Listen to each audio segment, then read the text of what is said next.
Showtime.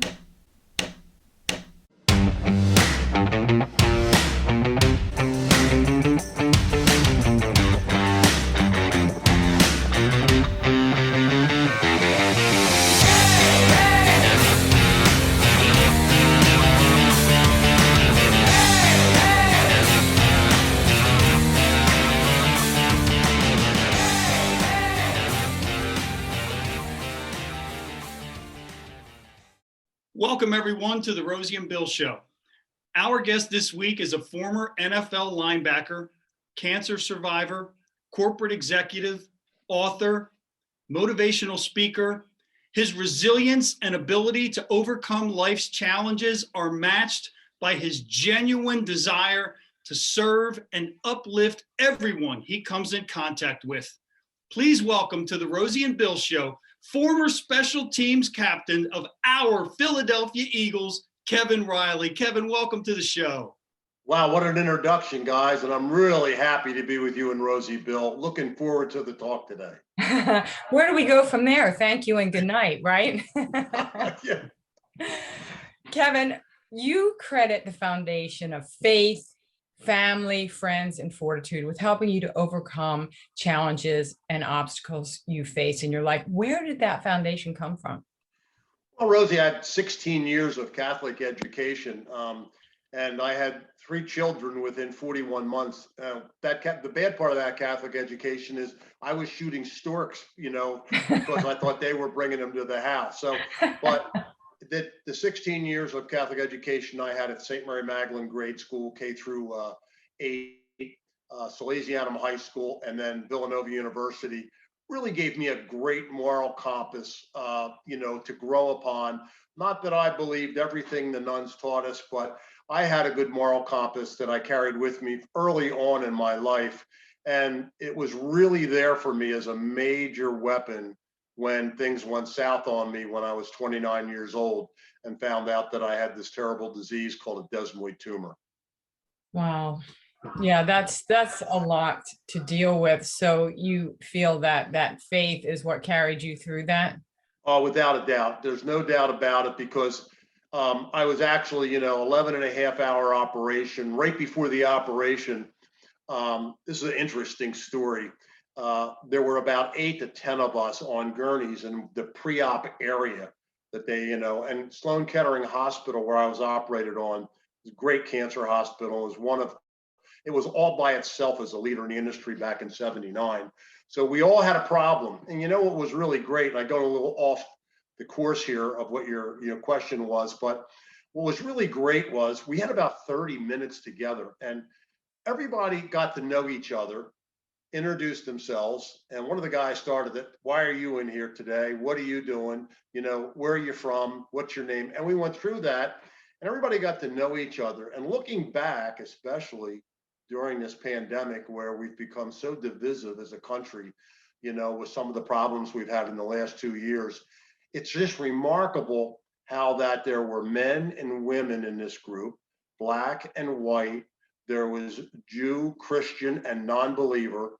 But for that 30 minutes, we were all rooting for each other because we all had a similar problem. And I got to thinking how easy it is to go back to a very basic in your life, which is, why am I here? And I'm facing a substantial obstacle that I could perish from. And you see this wonderful situation going on. As a matter of fact, the first lady, she was next to me. Her name was Jennifer, and she was in for a biopsy for breast cancer. And she was going to be the first one wheeled in. And she stopped the guy that was the intern that was wheeling her in. And he said, hold it. And she came back and she said, hey, can we all just hold hands and say the Lord's Prayer together? And nobody objected, even Mr. Schwartz that was down at the end, who's Jewish by nature. And he said, I don't know the prayer, but if you let me follow along, I think I'll find it. He had no problem with it. It was such a beautiful 30 minutes. Now, we all were a little bit, in a really good place mentally, because we all had a shot before we came down there to take the nerves away. But it was something I'll never forget.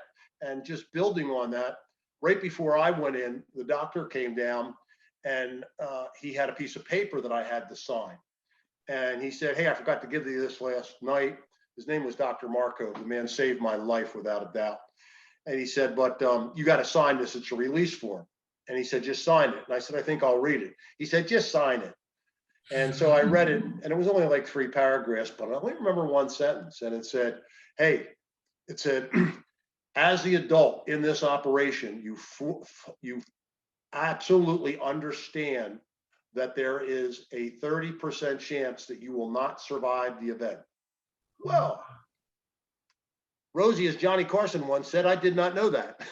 And, it's amazing how your life flashes before you in that minute or two that I was being wheeled into the operating room.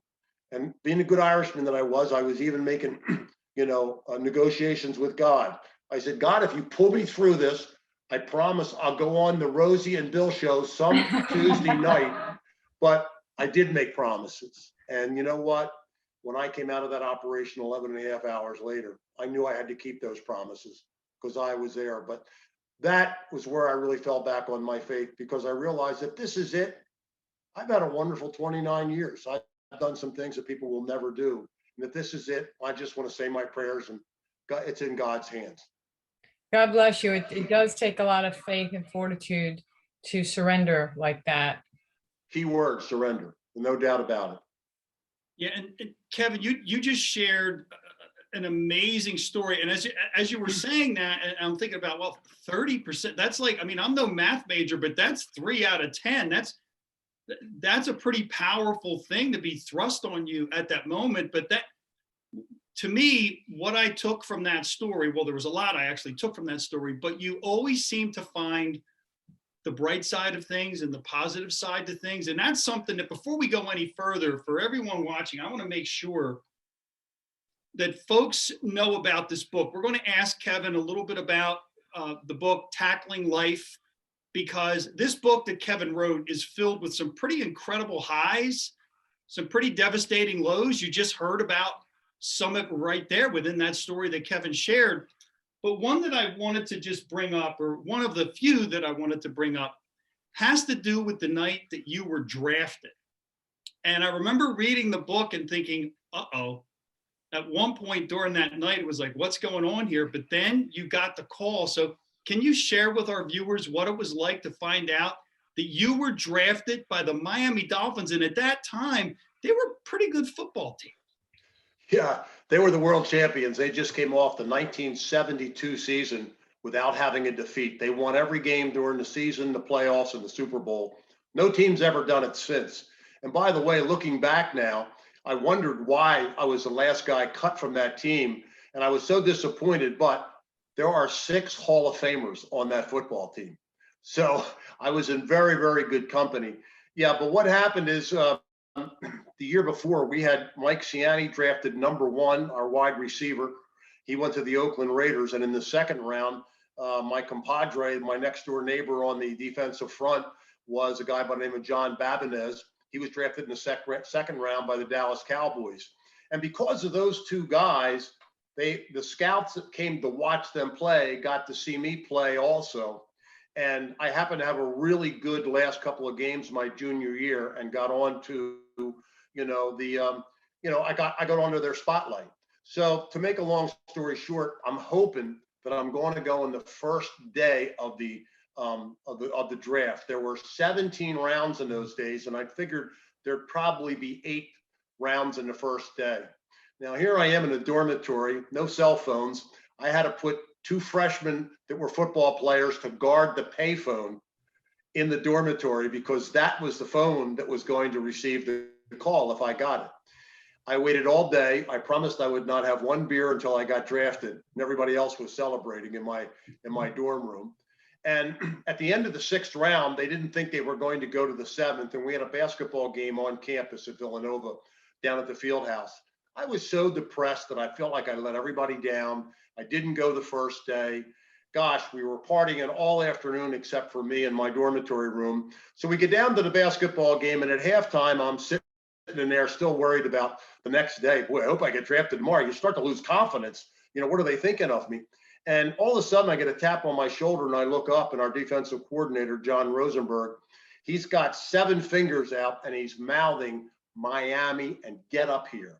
Well, it was the athletic office, so I don't even remember my feet hitting the ground. I like flew up there, and it was Don Shula on the phone letting me know that I was just drafted in this second person drafted in the 7th round by the world champion Miami Dolphins. I just got chills with you saying that. So here I am thinking I just had a really bad day, and I didn't. The world champion Miami Dolphins think I'm good enough to play for them. Oh my goodness. And Don was very, very happy that I was still on the board, he said, because they had some other people they had to draft first that they had needs for. So to make a long story short, I got down back to my group, and the word had spread throughout the pavilion down there, and the team had come out to do warm-ups before the second half, and the announcer announced it over the loudspeaker. By the way, welcome Kevin Reilly, who just got drafted by the world champion Miami Dolphins.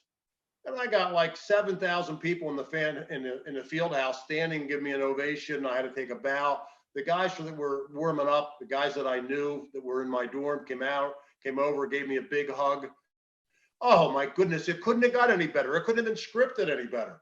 So those are the kind of things that happen good, that sounded like they started bad. And so it's one of those, roller coaster rides that I had during this whole journey. If you don't mind, Kevin, that roller coaster, it went up and you just kind of hit a peak there, getting drafted by the world champions, undefeated Miami Dolphins. And then, as you mentioned, you're the last cut. But shortly after that, there's a part in the book, and again, I don't want to give everything away, but there's just certain aspects of this book that really resonated with me, Kevin. And one of them was some advice you got from your dad that seems so simple, but so straightforward. Just get in your car and drive up to the vet and introduce yourself to Coach McCormick. And it turned out to be pretty good advice, didn't it? He tortured me for an entire 7 days. I had an agent who was handling Raleigh Fingers, Pete Rose, and I was waiting for this guy to hook me up. And he said, somebody's going to get hurt. They're going to need you. And as Shula said to me when he saw how dejected I was when he brought me into his office and told me I was being released, they had picked another guy up off of waivers from Penn State, who was a 2nd round draft pick. And he saw me dejected, and he lifted my chin up and he said, hey, listen, you just didn't get cut by the Potttown Firebirds. You got cut by the world champion Miami Dolphins. You're going to get picked up. And that gave me a little hop in my step as I got on the plane to get back to Philly. But to get back to your story, my dad, every morning at breakfast, I'd be waking up, see if and the phone had any messages on it that came in late at night, and having breakfast with him. And day after day, he said, if I was you, I wouldn't wait for that agent to call. I'd go up there and tell the Philadelphia Eagles and Mike McCormick that you're available. Well, maybe they'll give you a tryout. Dad, that's not how it works today. You don't do that. That would be foolish. That would be, that's why I have an agent. You don't want to even get involved. I said, this isn't a 1945 movie. I said, this is the 1970s. So anyway, he tortured me so bad. I said, you know what? I'm going up there today. I'm going to make a fool of myself, and I'm going to shut you up. I went up, and I made the poor security guard feel so insecure because I didn't have an appointment or anything, but I showed him Miami Dolphin stuff, and he did not want to let me in because I wasn't on the list. I said, look, they must have messed it up. They just called me last night, but he didn't want to not let me in because he'd be in worse trouble if I really did have a tryout. So I went and I sat in the stands, waited till practice was over. As soon as it was over and I saw that Coach McCormick was alone and was leaving the field, I jumped the fence. And I think he thought I was going to attack him because he moved back a little bit. And I went, Coach, my name's Kevin Reilly, and I just got cut by the Miami Dolphins, and I was wondering if you may be able to handle maybe bring me up here and have a tryout. I even got my own spikes and helmet and stuff. I could come up tomorrow if there's any reason you think I could have a tryout. He went, yo, settle down. First of all, I didn't know who you were coming out of the stands like that. You sound a little nervous. So then he called over the linebacker coach, and he also called over the head scout they had. And they said, yeah, we had him on the board. He's from Villanova. To make a long story short, Rosie, He said, bring your stuff up tomorrow, your shoes. We got equipment here. They were laughing that I said I'd bring my own equipment. And I went up the next morning. Well, first of all, I had to go back to my dad owned a liquor store, and he was taking inventory, and I had to go in. I said, how am I going to tell him this worked out? And I went in, and he's taking inventory, and he listened, and I thought, he's going to just jump my rear end. And the only thing he said is, I just want to make sure that agent doesn't get one nickel of that contract. Went up the next day. I had a tremendous workout, and they signed me on the spot. And the rest is history. I spent 2 years with the ball club before I went to the New England Patriots.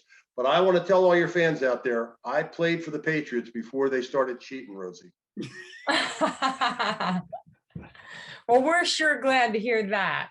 But I want to know, what was that moment like? What kind of an adrenaline rush was it to put on that Eagles jersey and walk through the tunnel at Veterans Stadium? Let me back up and tell you, at 10 years old, I'm going to the Eagles game at Franklin Field with my dad and my uncles every Sunday. And I dreamed in the backyard that someday I'd be a Philly, or someday I would be a Philadelphia Warriors, because they weren't the 76ers yet, or someday maybe I would be good enough on this 6'1" frame that I had in high school at 155 pounds. Maybe I could go to college, put on some weight. Maybe I could play with the Philadelphia Eagles. You know, I feel bad for the kids today who are so attached to all of the technology we had. But when you were waiting for a ride back in the late 50s, early 60s, you'd grab a ball and go shoot it up, or throw a baseball against the wall, a rubber ball, or throw a football around, and you were pretending. And pretending is another way of dreaming, and don't take it for granted. That goes on that little track in our subconscious, maybe someday, if everything goes right. And so imagine me thinking those things, and imagine me standing in the tunnel on Monday Night Football when we're going to play the Dallas Cowboys, our arch rivals, who have beaten us 8 times in a row. I'm at the last one in line because I'm captain of the special teams, and I'm pinching myself. And I'm looking is my name on the back of this jersey? Is this happening? Well, by the time they introduced the special teams that night, because they wanted to get the 12th man in the crowd into the game, and they didn't have no trouble with that, because the 700 level, which is legendary, blue collar, they knew we were the blue collar workers. We were the crazy guys. We were the Suicide Squad. Well, by the time the third guy was introduced, they got it. That Rosie and Bill, the hair on the back of my head was standing up. When they get to my introduction, the guy's a Philly guy who's introducing the players, and he goes, and now from Villanova University, number 52 in your program, captain of the special teams, and from Wilmington, Delaware, homebred, number 52, Kevin Reilly. I didn't even remember my feet touching the AstroTurf. When I got out there, these guys were, the 10 other guys, they were setting high jump records. The place was just electric. We almost wore ourselves out before the game because there was so much excitement, so much adrenaline pumping through us. Well, cut to the chase. With 3 seconds left on the clock, it's a tie game at 10-10. The field goal team is called. I'm on the field goal team, and we go out. And the Dallas Cowboy head coach, Coach Landry, called 2 timeouts to try to ice our kicker, and his name was Tom Dempsey. Tom Dempsey was no usual kicker. He played defensive end for a Division III team, but he had half a foot. He was a thalidomide baby, and I don't know why they let him kick with that half a foot, but it was definitely an advantage. He was a tough guy, and so when Landry called the timeouts back to back, they want to ice the kicker, not Tom. You know what Tom did during the timeouts? He grabbed each one of us by the face mask, and he said, if you get your block, I'll make this kick. You get your block, and he went down the line. Well, I had to get 2 guys. I had to get the guy that was coming in from the guard center gap, and I had to make sure he didn't penetrate.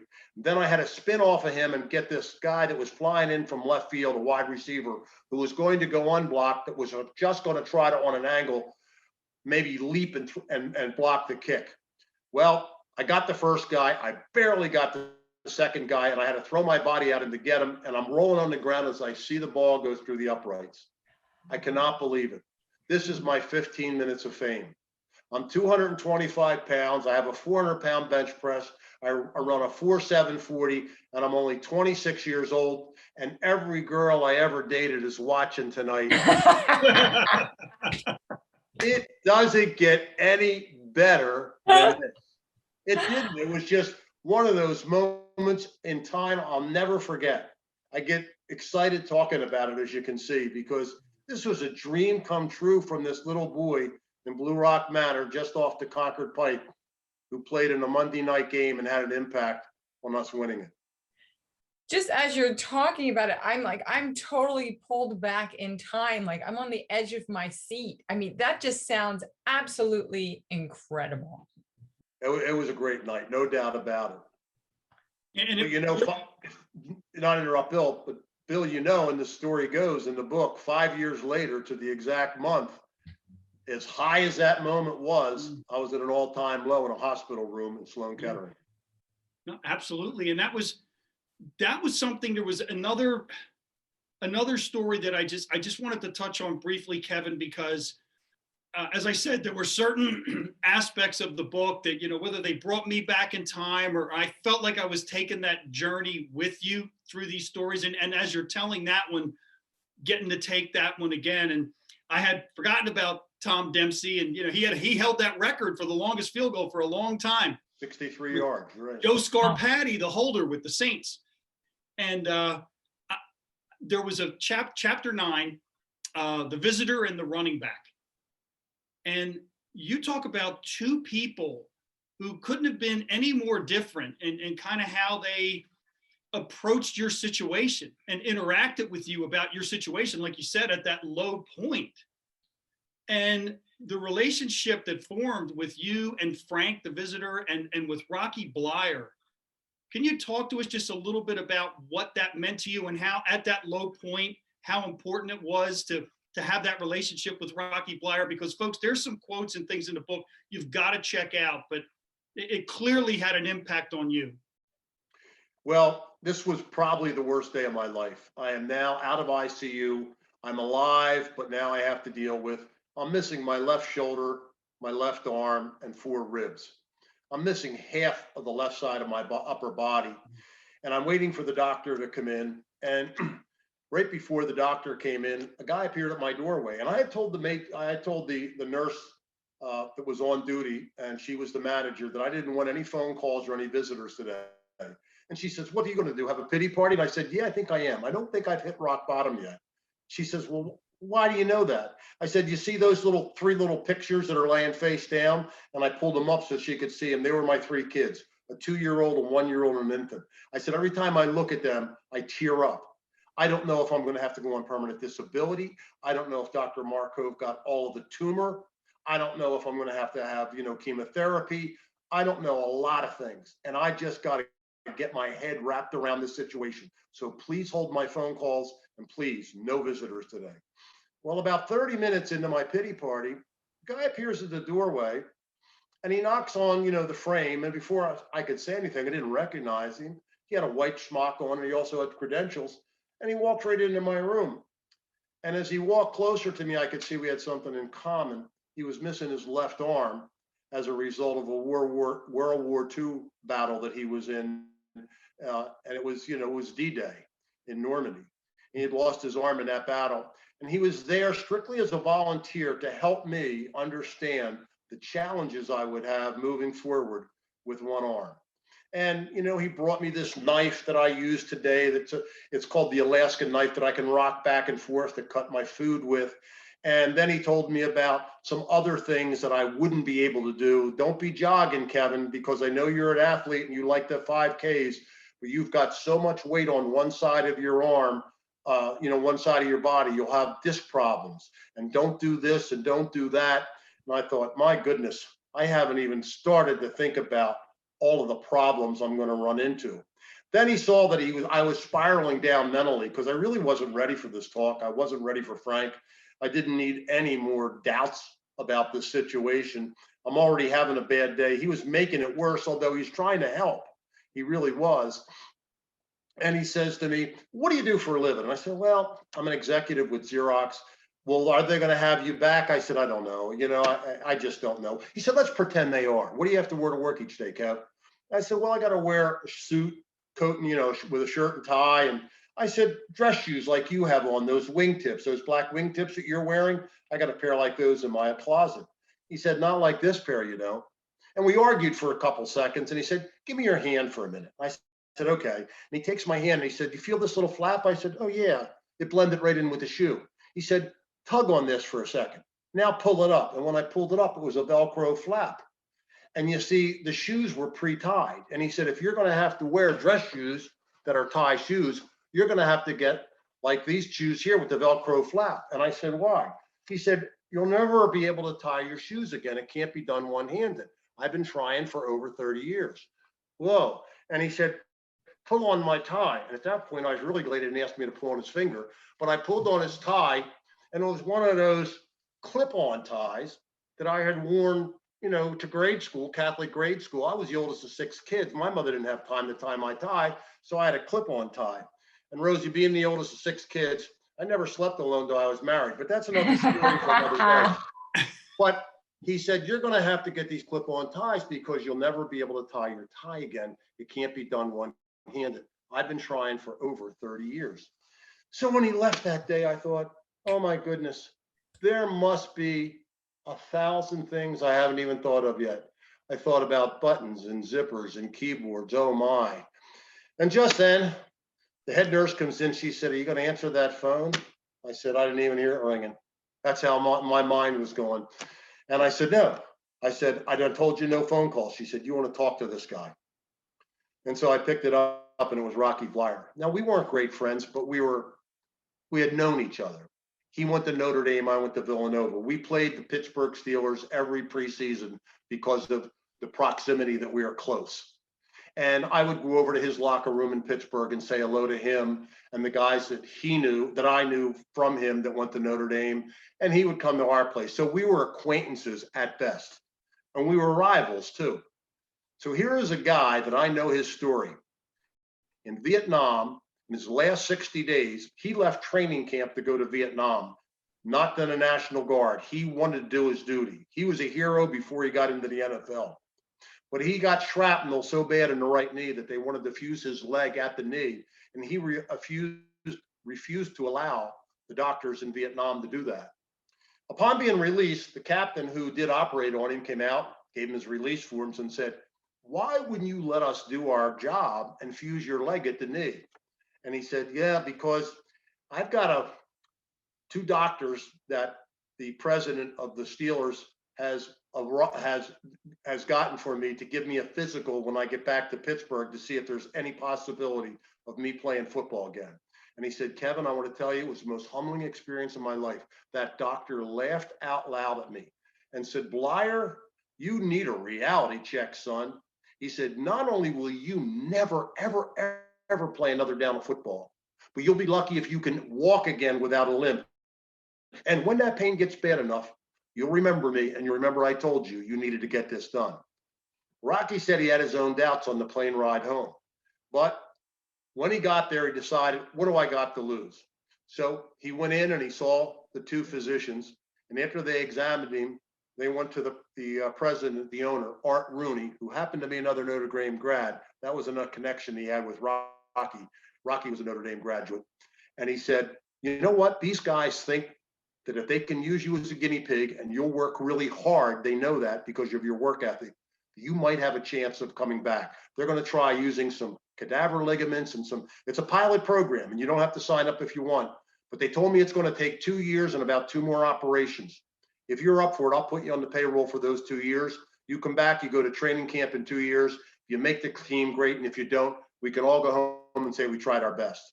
Rocky said, I'll have it. And the rest is history. Not only did he make the team, he's got 4 Super Bowl rings. 4 Super Bowl rings. He was the second leading ground gainer next to Franco Harris, who he did a lot of blocking for in those 4 Super Bowls. So here is a guy that found out through my special teams coach at the Philadelphia Eagles, Dick LeBeau, what had happened to me, and he felt necessary to give me a call because someone had helped him along the way. You know about paying it forward? He was paying it forward. And I told him about Frank, and he listened very carefully. And then he said, with an attitude I'll never be able to do or replicate, he said, "You must promise me something." I said, "What?" He said, "You must promise me you'll never quit on anything unless you try it a dozen times." I said, "Listen, Rocky, this guy that was in here, he's been missing an arm for over 30 years. I think he's a little more of an expert than you or I." And that's when Rocky shot right back at me and said, "Kev, let me tell you something about experts. Experts built the Titanic and amateurs built the Ark. Experts can be wrong." And he wouldn't let me leave until I made that promise to him that I wouldn't quit on anything unless I tried it a dozen times. After I made that promise, he said, "Okay, reality check here. You're going to fail hundreds and thousands of times. And the biggest problem you're going to have is patience. You're an A personality, just like me. That's why we, played special teams. This is why we made it from grit and grind." And he said, "So you're going to have to step back, and instead of counting to 10, I want you to say this little poem to yourself so you'll go on with the challenge again." And he said, "Memorize this poem that I send to you because it helped me and it's going to help you." Well, I've said the poem 1,000 times, Rosie, and it goes like this. If you think you're beaten, you are. If you think you dare not, you don't. If you like to win, but you think you can't, it's almost a cinch that you won't. If you think you're outclassed, you've got. You got to think high to rise. You got to be sure of yourself before you can win the prize. If you think you'll lose, you're lost. Because we find success begins with a fellow's will. It's all in the state of mind. Remember, life's battles don't always go to the biggest, fastest, or smartest man, but sooner or later, the man who wins is the man who thinks he can. I followed that advice. I can tell you there are 3 absolute things I cannot do. I cannot play the guitar. I cannot jump rope by myself, and I cannot give the #1 sign left-handed to angry motorist on I-95. But I will tell you this, I have run in 4 or 5 half marathons, a full marathon, and I've broken 90 in golf on 2 occasions, something I never did with 2 arms. And I don't say that to your audience like, "Hey, look at me and pump my check." I say that because this is the valuable lesson that I learned from Rocky Blyer. This is a quote that he left with me, okay? And it said, "The human spirit is stronger than anything that can happen to it. The human spirit is stronger than anything that can happen to it." And if you don't believe that, were you watching on Sunday when Phil Mickelson, at the age of 50, who hasn't been in a top 10 in 2 years, won a major tournament? And a lot of it was the 4 inches between his ears. So that is the message I give to people, because no matter how bad things get, we have to have perspective. And perspective is, I have a roof over my head. I'll eat 3 meals today. I have friends and family who care. I'll get past this with their help. And when they need it, I'll give them my help. Well, you are certainly living everything that you're talking about. It's definitely not lip surface. And that's why it's so powerful and so inspiring. Each week, we have the opportunity to have some amazing guests on our show. And there's some people that we've come to know and see that in addition to being great talents, they're great people. And every once in a while, we get to do something really special where we get to have someone on the show who we personally admire. And we both admire you for who you are, for what you've done. And it just really has meant a lot to us personally for you to come on the show. And we look forward to you getting back out there, inspiring those people, lifting more people up, getting that word out the way that you do. And thank you so much for coming on here and doing it with us. Hey, I want to thank both of you for inviting me, because when you air this, whenever you do, it's going to be an incredible, message to maybe if 2 people are uplifted by this, I'd be happy for it. That's what it's about. And maybe we'll get 5 or 6, that changes their life or their outlook on life. But, we are living in a country that is the biggest complaint department in the world. I mean, we complain more than any other country. One of the reasons, we have a lot of things to complain about. And, I'm playing this little game with Paula about a year ago. There was a book out. I'm trying to think of the name of the book, the exact name, but it was called The Complaint Book or something like that. And it was written by a guy that had written several. And I just want people to think about this in perspective. It's been a rough time during the pandemic, and now we're coming out of it. And I know I'm going to cherish things that I took for granted before. But one of the things that we don't realize is how often we complain. And in this guy's book, he talks about, I don't know where he got the number, but he said it cost the corporations in our country about $3 billion a year to thwart because of social media. People can go on and rip anybody, for anything. And I've come to the conclusion that 10% of the people in our country, unfortunately, are against everything. They're against it. So you're going to run into that. But one of the things that he put in there's a little game you can play with your spouse or one of your people at work, just to show you how often we complain. And it has to do with when you complain, that person is allowed to say, but. Like if I'm sitting in traffic and I go to Paula, oh my gosh, I can't believe this traffic. She'll say, but, and I'll say, but you know what? If I had to sit in traffic, it's a beautiful day to do so. You have to match the negative comment with a positive statement. What it does, it makes you realize how many times a day we are just negativizing ourselves. And so one last word is just, it's a better world out there, and God will help you if you get down on your knees and pray. It's either yes, no, or not right now, but take care of yourself, take care of the people around you, and be kind. Just be kind. If you be kind, you're going to be happier. Here's another one other thing, and I'll leave you with this. I get these people who have these problems and they're venting, the fact that they're feuding with a family member. They're feuding with a friend. They're feuding with somebody at work. And they're thinking about revenge, getting back. How do I, you know what? You're letting people rent space in your head that are causing you problems. And as a psychology major, I can tell you, your brain can only handle one emotion at a time. So if you're working on anger and revenge, okay, joy and peace are somewhere sitting in left field. So think about what you're doing. You're letting the people that are making your life miserable, you're letting them make it more miserable by letting them rent space in your head. Let it go. Put it out of your sight. Say hello to people. Make eye contact. There's a couple things in my book about the number. I get a lot of stares, especially at the beach when I'm not wearing my prosthetic device. And I tell people that there's 4 types of starers, and it's okay. Because we as human beings, that's natural for us to stare.